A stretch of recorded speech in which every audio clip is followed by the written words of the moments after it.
அனைவருக்கும் வணக்கம். இன்னைக்கு ஹிந்தி நியூஸ் பேப்பர்ல என்ன இம்பார்ட்டன்ட் நியூஸஸ் இருக்கு அப்படின்னு சொல்லி பார்ப்போம். ஃபர்ஸ்ட் வந்து பார்த்தீங்கன்னா, நமக்கு நலம் காக்கும் ஸ்டாலின் திட்டம் பத்தி குடுத்திருக்காங்க. நலம் காக்கும் ஸ்டாலின் அப்படிங்கிற திட்டம் பத்தி நம்ம நெறையாவே பார்த்தாச்சு இல்லையா? ஸோ என்ன பண்றாங்க அப்படின்னா, ஜெனரல் ஹெல்த் செக்கப் அப்படிங்கிறத பண்ண போறாங்க. எங்க பண்ண போறாங்க அப்படின்னா, மெடிக்கல் கேம்ப்ஸ் ஆர்கனைஸ் பண்ணி அங்க ஜெனரல் ஹெல்த் செக்கப் வந்து பண்ண போறாங்க. இந்த மெடிக்கல் கேம்ப்ஸ் எப்போலாம் செயல்படும் அப்படின்னு சொல்லி பார்த்தீங்கன்னா, ஒவ்வொரு வாரமும் சனிக்கிழமையில காலையில 9 மணியிலிருந்து சாயந்திரம் 4 மணி வரைக்கும் இந்த மெடிக்கல் கேம்ப்ஸ் அப்படிங்கிறத ஆர்கனைஸ் பண்றாங்க. ஓகேவா? இப்ப எவ்ரி சாட்டர்டே அப்படிங்கிறத தெரிஞ்சு வச்சுக்கோங்க. சரியா? எவ்ரி சாட்டர்டே வந்து இத பண்றாங்க. எவ்வளோ டைப் ஆஃப் சர்வீசஸ் செக்கப்ஸ் வந்து ஆஃபர் பண்றாங்கன்னா, 17 டைப் ஆஃப் சர்வீசஸ வந்து ஆஃபர் பண்றாங்க. வேற என்ன இதுல நம்ம தெரிஞ்சுக்கணும் அப்படின்னா, நமக்கு இன் கேஸ் வந்து இப்ப நீங்க சிகிச்சை பார்க்க போறீங்க. மாற்றுத்திறனாளிகளாக இருக்கிறப்ப, மாற்றுத்திறனாளிகளுக்குன்னு ஐடி கார்டு இருக்கணும். இப்ப அந்த ஐடி கார்டு இல்ல அப்படின்னா, அதுக்கான ரிஜிஸ்ட்ரேஷன வந்து பண்ணி குடுப்பாங்க. அடுத்ததா பார்த்தீங்கன்னா, முதலமைச்சர் காப்பீட்டு திட்டத்துக்கு கீழ நீங்க இன்னும் பதிவு செய்யாம இருந்தீங்கன்னா, அந்த ரிஜிஸ்ட்ரேஷன பண்ணி குடுப்பாங்க. இந்த மாரியான விஷயங்கள் தான் இந்த நலம் காக்கும் ஸ்டாலின் திட்டத்துல வந்து அரசாங்கம் பண்றாங்க. சரியா? அடுத்ததா பார்த்தீங்க அப்படின்னா, நேத்து ஆகஸ்ட் 3 வந்து பார்த்தீங்கன்னா, ஆக்சுவலி ஆகஸ்ட் 3 இன்னைக்கு தான் ஆகஸ்ட் 3 இல்லையா? ஆகஸ்ட் 3 வந்து பார்த்தீங்கன்னா, அ ஆர்கன் டொனேஷன் டே அப்படின்னு சொல்லுவாங்க. ஓகேவா? இந்தியாவுல. ஸோ வேர்ல்டு லெவல்ல ஆர்கன் டொனேஷன் அப்படிங்கிற அந்த விஷயத்துல யுஎஸ், சைனாவுக்கு அடுத்து இந்தியா வந்து 3 பிளேஸ்ல இருக்காங்க. அதே மாரி தமிழ்நாடு இந்தியாவிலே டாப் ஸ்டேட்டா இருக்காங்க. அதுக்கான அவார்ட் வந்து நேத்து தமிழ்நாட்டுக்கு வந்து குடுத்திருக்காங்க. Best state for organ donation அப்படிங்கிற அவார்ட் 2024க்கான அவார்ட் வந்து தமிழகத்துக்கு வந்து வழங்கப்பட்டிருக்கு. சரியா? மத்திய அரசாங்கமும், தமிழக அரசாங்கமும் என்ன ஸ்டெப்ஸ்லாம் எடுத்திருக்காங்க அப்படின்னு சொல்லி பார்த்தோம்னா, ஃபர்ஸ்ட் மத்திய அரசாங்கம் தோட்டா அப்படின்னு சொல்லி ஒரு சட்டம் கொண்டு வந்திருந்தாங்க. என்னன்னா 1994ல இந்த சட்டத்தோட ஃபுல் ஃபார்ம் என்ன அப்படின்னு சொல்லி பார்த்தீங்கன்னா, transplantation of human organs and tissues act 1994 அப்படின்னு சொல்லுவாங்க. Transplantation of human organs and tissues act 1994 அப்படின்னு சொல்லுவோம். சரியா? அடுத்ததா இந்த சட்டத்தை வந்து 2011ல அமெண்ட் பண்ணி ஒரு அமைப்பை வந்து உருவாக்கியிருப்பாங்க. என்னன்னா நோட்டோ அப்படிங்கிற ஒரு அமைப்பு. National organ and tissue transplantation organisation அப்படிங்கிற அமைப்பு உருவாக்கப்பட்டிருக்கு. இது மத்திய அளவுல எடுத்த 2 ஸ்டெப். தமிழக அரசாங்கம் பார்த்தீங்கன்னா, டிரான்ஸ்டான் அப்படிங்கிற அமைப்பு உருவாக்கியிருப்பாங்க. 2014ல இந்த அமைப்பு வந்து வந்திருக்கும். சரிங்களா? அடுத்ததா பார்த்தீங்க அப்படின்னா, நமக்கு செப்டம்பர் 15, 2023ல ஒரு அனௌன்ஸ்மென்ட் வந்திருக்கும். என்னன்னா, ஆர்கன் டிரான்ஸ்பிளான்டேஷனுக்கு வந்து அப்ரூவல் குடுக்குறோம் அப்படின்னா, நம்ம இறந்து போனதுக்கு அப்புறமா, நம்மளோட உடல் வந்து அரசு மரியாதையோட தகனம் செய்யப்படும் அப்படிங்கிறத சொல்லியிருப்பாங்க.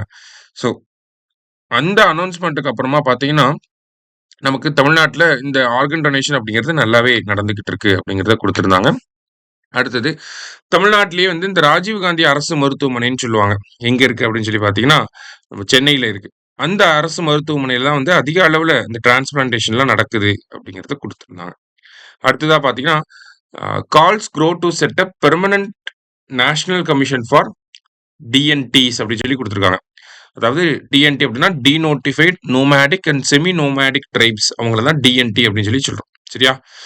இவங்கள பொறுத்தவரைக்கும் பார்த்தீங்கன்னா, அ பிரிட்டிஷ் காலகட்டத்தில கிரிமினல் ட்ரைப்ஸ் ஆக்ட் அப்படின்னு சொல்லி ஒண்ணு வந்திருக்கும். சரியா? கிரிமினல் ட்ரைப்ஸ் ஆக்ட் எப்போ வந்திருக்கும்னா 1871ல வந்திருக்கும். அந்த சட்டத்தின்படி பார்க்குறப்ப, பிரிட்டிஷ் அரசாங்கம் இந்த கம்யூனிட்டீஸ வந்து பார்ன் கிரிமினல்ஸ் அப்படின்னு சொல்லி லிஸ்ட் அவுட் பண்ணியிருந்தாங்க. ஓகேவா? கிரிமினல் ட்ரைப்ஸ் அப்படின்னு சொல்லியிருப்பாங்க. ஓகேவா? நம்ம தீரன் படத்துல எல்லாம் பார்த்திருப்போம் அந்த கதைய. பார்ன் கிரிமினல்ஸ் அப்படின்னு சொல்லியிருப்பாங்க. அதுக்கப்புறமா இந்திய அரசாங்கம் இண்டிபெண்டன்ஸ்க்கு அப்புறமா 1952ல அவங்கள டிநோட்டிஃபை பண்றாங்க. சரியா? அதுல ஒரு சில கம்யூனிட்டீஸ்லாம் வந்து பார்த்தீங்கன்னா, அந்த டிநோட்டிஃபைட்ல வரக்கூடிய கம்யூனிட்டீஸ்ல ஒரு சிலது எஸ்சி, எஸ்டி, ஓபிசி இந்த மாரியான கேஸ்ட்க்கு கீழ அவங்கள லிஸ்ட் அவுட் பண்ணியிருக்காங்க. இன்னமும் நெறையா டிநோட்டிஃபைட், நோமேடிக், செமி நோமேடிக் ட்ரைப்ஸ்லாம் வந்து எந்த கேஸ்ட்க்குலயுமே எந்த ஒரு பிரிவுக்கு கீழயுமே வந்து வரமாட்டாங்க. சரியா? அதுக்காக தான் என்ன பண்ணியிருப்பாங்கன்னா, மத்திய அரசாங்கம் இதாத்தே கமிஷன் அப்படிங்கிற ஒரு கமிஷன அப்பாயிண்ட் பண்ணியிருப்பாங்க. எப்போன்னா 2014ல அந்த கமிஷன் 2018ல ரிப்போர்ட் சப்மிட் பண்ணியிருப்பாங்க. அவங்க என்ன சொல்லியிருப்பாங்க அப்படின்னா, அவங்கள வந்து ஏதாவது ஒரு கேட்டகரிக்குள்ள லிஸ்ட் அவுட் பண்ணணும். அதே மாரி அவங்களுக்கு ஒரு பெர்மனன்ட் கமிஷன் அப்படிங்கிறத கொண்டு வரணும் அப்படின்னு சொல்லியிருப்பாங்க. இதாத்தே கமிஷன் சொன்ன அந்த பெர்மனன்ட் கமிஷன் செட்டப் பண்ணணும் அப்படின்னு சொல்லி நெறையா சப்போர்ட் வந்து வந்திருக்கு. அததான் இங்க குடுத்திருக்காங்க. சரியா? அடுத்ததா நமக்கு என்ன குடுத்திருந்தாங்க அப்படின்னு சொல்லி பார்த்தீங்கன்னா இஸ்ரோவோட LVM-3 அதோட செமி கிரியோஜெனிக் ஸ்டேஜ் அப்படிங்கிறது 2027ல வந்து ரெடி ஆயிரும் அப்படிங்கறத கொடுத்திருக்காங்க. LVM-3 பொறுத்த வரைக்கும் பாத்தீங்கன்னா இப்போ கரெக்டா லிக்விட் ப்ரொபல்லண்ட்டை வந்து யூஸ் பண்ணிட்டு இருக்காங்க. அதோட ஃபியூவல் கேட்டகரியில சரியா லிக்விட் ப்ரொபல்லண்ட் தான் யூஸ் பண்றாங்க. லிக்விட் ப்ரொபல்லண்ட் யூஸ் பண்றப்ப இதனால என்ன பண்ண முடியும்னா 4200 கிலோ வரைக்கும் இருக்கக்கூடிய சேட்டலைட்டை ஜியோசின்க்ரனஸ் டிரான்ஸ்ஃபர் ஆர்பிட்ல கொண்டு போய் பிளேஸ் பண்ண முடியும். இப்போ செமி கிரியோஜெனிக் ஸ்டேஜ் யூஸ் பண்றப்ப அதனுடைய கெப்பாசிட்டி இன்னும் அதிகமாகும் சரியா. ஸோ செமி கிரியோஜெனிக் ஸ்டேஜ்னா இதுல என்ன டைப் ஆஃப் ஃபியூவலை வந்து யூஸ் பண்றாங்க அப்படின்னா ரிஃபைன்டு கெரோசினையும் ஓகேவா refined kerosene and then liquid ஆக்சிஜனையும் யூஸ் பண்ண போறாங்க சரியா. செமி கிரியோஜெனிக் ஸ்டேஜ்ல அதுக்கான டெஸ்டிங் வந்து நடந்துகிட்டு இருக்கு. சீக்கிரமாவே இம்ப்ளிமெண்ட் பண்ணிடுவோம் அப்படிங்கறத கொடுத்திருக்காங்க சரியா. அடுத்ததா நமக்கு நேத்து செய்தியில பார்த்துருந்தீங்கன்னா டொனால்ட் ட்ரம்ப் வந்து இந்தியா மேல அதிகமா டாரிஃப் வந்து போட்டிருக்காரு அப்படிங்கிறத நம்ம பார்த்திருந்தோம் ஓகேவா. கிட்டத்தட்ட 25% டாரிஃப் வந்து போட்டிருக்காங்க. ஸோ இதனால என்ன இம்பாக்ட் ஆகும், எதனால அவர் ஃபர்ஸ்ட் டாரிஃப் போட்டிருக்காரு, இது இல்லாம கொஞ்சம் பெனால்டி போடுவோம் அப்படிங்கிறதையும் சொல்லியிருக்காரு சரிங்களா. எதனால அவங்க அந்த டாரிஃபை வந்து போட்டிருக்காங்க, இதனால பெனால்டி போட போறாங்க, இதனால இந்தியாவுக்கு என்ன இம்பாக்ட் இருக்கு அப்படிங்கிறத பார்க்க போறோம் சரிங்களா. ஸோ இப்போ டாரிஃப் ஐ மீன் எதுக்காக ஃபர்ஸ்ட் இந்த டாரிஃப் வந்து போட்டிருக்காங்க அப்படின்னு சொல்லி பார்த்தீங்கன்னா ஃபர்ஸ்ட் திங் இந்தியா வந்து அமெரிக்காவோட பொருட்கள் மேல அதிகமா டாரிஃப் வந்து போட்டிருக்கோம். மோர் தேன் 50% மேல அமெரிக்கால இருந்து ஒரு பொருள் இந்தியாவுக்கு வருது அப்படின்னா அந்த பொருளுக்கு டாரிஃப் அப்படிங்கிறது மோர் தேன் 50% இருக்கு ஓகேவா. அதனால அவங்க என்ன பண்ணிருக்காங்க, இந்தியாவில இருந்து அமெரிக்காவுக்கு போகக்கூடிய பொருட்களுக்கு 25% வரி போட போறோம் அப்படிங்கறத சொல்லியிருக்காங்க. அடுத்ததா பாத்தீங்கன்னா டொனால்ட் ட்ரம்ப் லிஸ்ட் அவுட் பண்ண ரீசன்ஸ்ல இன்னொரு முக்கியமான ரீசன் என்ன அப்படின்னா இந்தியா வந்து ரஷ்யாவோட ட்ரேடு என்கேஜ்மெண்ட் அப்படிங்கிறது இருக்கு. நம்ம ரஷ்யா கிட்ட இருந்து கிட்டத்தட்ட 35% க்ரூட் ஆயில வந்து வாங்குறோம் ஓகேங்களா. ஸோ நம்ம ரஷ்யா கிட்ட க்ரூட் ஆயில் வாங்குறது அது வந்து நெகட்டிவான ஒரு இம்பாக்டை வந்து ஏற்படுத்தியிருக்கு சரியா. ஸோ அதுவுமே வந்து ஒரு காரணமா வந்து சொல்றாங்க. அடுத்ததா பாத்தீங்க அப்படின்னா இந்தியாவுக்கும் யூஎஸ்க்கும் ரொம்ப நாளா ஒரு ட்ரேட் டீல் வந்து பேசுறதுக்காக டாக்ஸ் வந்து போய்கிட்டு இருக்கு. அதுல இந்தியா வந்து என்ன சொல்றாங்க, இந்தியா வந்து எப்பயுமே பாத்தீங்கன்னா ட்ரேட் டீல் வரப்ப ஏதாவது அந்த ஃப்ரீ ட்ரேட் அக்ரிமெண்ட் அதெல்லாம் பார்த்திருந்தோம் இல்லையா. ஸோ அந்த மாதிரி ஏதாவது ஒரு வர்த்தக ஒப்பந்தம் போட போறாங்க அப்படின்னா அந்த வர்த்தக ஒப்பந்தத்துல எப்பயுமே அக்ரிகல்ச்சரையும் இந்த டைரி செக்டாரையும் வந்து உள்ள கொண்டு வரவே மாட்டோம் நம்ம சரிங்களா. அந்த மாதிரி கொண்டு வந்தாங்கன்னா அந்த அக்ரிமெண்ட்டை நம்ம சைன் பண்ணவும் மாட்டோம் ஓகேவா. விவசாயம் மற்றும் அந்த பால் வளம் அந்த துறைகளை வந்து நம்ம எந்த ஒரு வர்த்தக ஒப்பந்தத்துக்குள்ளேயும் கொண்டு வரவே மாட்டோம்.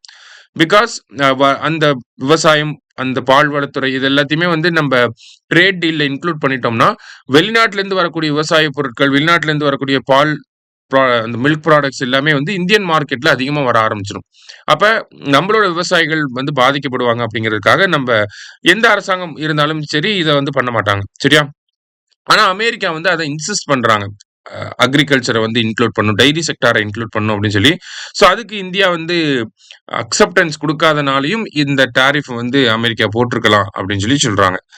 இப்ப இதனால என்ன பாதிப்புகள் இருக்கு அப்படின்னு சொல்லி பாத்தீங்கன்னா இப்போ பொதுவா டாரிஃப் அப்படிங்கிறத யாரு பே பண்ணுவாங்கன்னா இம்போர்ட் பண்றவங்க தான் பே பண்ணுவாங்க. இப்ப இந்தியாவோட பொருட்கள் மேல 25% வரி போட்டிருக்காங்க. அப்ப இந்தியாவில இருந்து அமெரிக்காவுக்கு போறப்ப அமெரிக்கால அந்த பொருளை இம்போர்ட் பண்றவங்க தான் அந்த 25% டாரிஃப் வந்து போடுவாங்க. அப்ப அதனால என்ன ஆகுது, இந்தியால இருந்து போகக்கூடிய பொருட்களோட விலை வந்து ஒவ்வொரு பொருளோட விலையும் 25% மேல இன்க்ரீஸ் ஆக போகுது இல்லையா. சோ இதனால என்ன ஆகும் அப்படின்னா நம்மளோட கார்மெண்ட் செக்டாரு, அடுத்ததா பாத்தீங்கன்னா precious stones, auto parts, leather products, electronics இது எல்லாமே பாத்தீங்கன்னா அமெரிக்காவுல விலை அதிகமாக போகுது. அப்ப விலை அதிகமாகறப்ப என்ன பண்ணுவாங்க, இந்தியன் பொருட்களை வாங்க மாட்டாங்க. அதுக்கு பதிலா அவங்க ஆல்டர்னேட்டிவான மார்க்கெட்டுக்கு போக ஆரம்பிப்பாங்க. எக்ஸாம்பிளுக்கு வியட்நாம்ல இருந்து இதே ப்ராடக்ட்ஸ் வியட்நாம்ல இருந்து இறக்குமதி செய்ய பார்ப்பாங்க, கொரியால இருந்து இந்தோனேஷியால இருந்து வாங்க பார்ப்பாங்க, இந்தியா கிட்ட இருந்து வாங்க மாட்டாங்க. ஏன்னா இந்தியா தான் 25% டாரிஃப் இருக்குல்ல இந்தியாவுக்கு. அப்படிங்கிறப்ப இந்தியன் ப்ராடக்ட்ஸ்னால அமெரிக்கன் மார்க்கெட்டுக்குள்ள போறது கடினமாகுது அப்படிங்கறத சொல்றோம். அப்ப மார்க்கெட் ஆக்சஸ் அப்படிங்கிறது இந்தியாவோட ப்ராடக்ட்ஸ்க்கு கம்மியாகுது.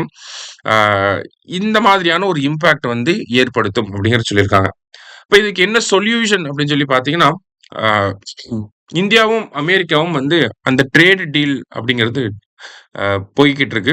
இந்த வருஷம் எண்டுக்குள்ளேயே அந்த ட்ரேட் டீல் அப்படிங்கிறது முடிஞ்சிரும் அப்படிங்கிறது தான் பொதுவா ஆ அந்த வட்டாரங்கள்ல சொல்லக்கூடிய ஒரு தகவல் அப்படிங்கிறது அதுதான். ஓகேவா? ட்ரேட் டீல் அப்படிங்கிறத மோர் ஆர் லெஸ் இந்த வருஷத்துல ஃபைனலைஸ் பண்ணிருவாங்க அப்படின்னு சொல்லி. இப்ப ட்ரேட் டீல் ஃபைனலைஸ் ஆகுறப்ப என்ன ஆகும் அப்படின்னா, இந்த 25% வரி அப்படிங்கிறது இன்னும் கொஞ்சம் கம்மியாகி ஒரு 10%, 15%க்குள்ள வந்து நிக்கலாம். சரிங்களா? ஸோ அதுதான் வந்து சொல்றாங்க. ஸோ இதுதான் வந்து மேஜரா இருக்கக்கூடிய விஷயங்கள் இந்த ட்ரம்போட நடவடிக்கையை பொறுத்தவரைக்கும். சரியா? ஸோ இன்னைக்கு நியூஸ் பேப்பர்ல இந்த முக்கிய செய்திகள பார்த்திருக்கோம். நன்றி. சுரேஷ் IAS அகாடமி வெற்றியின் முகவரி.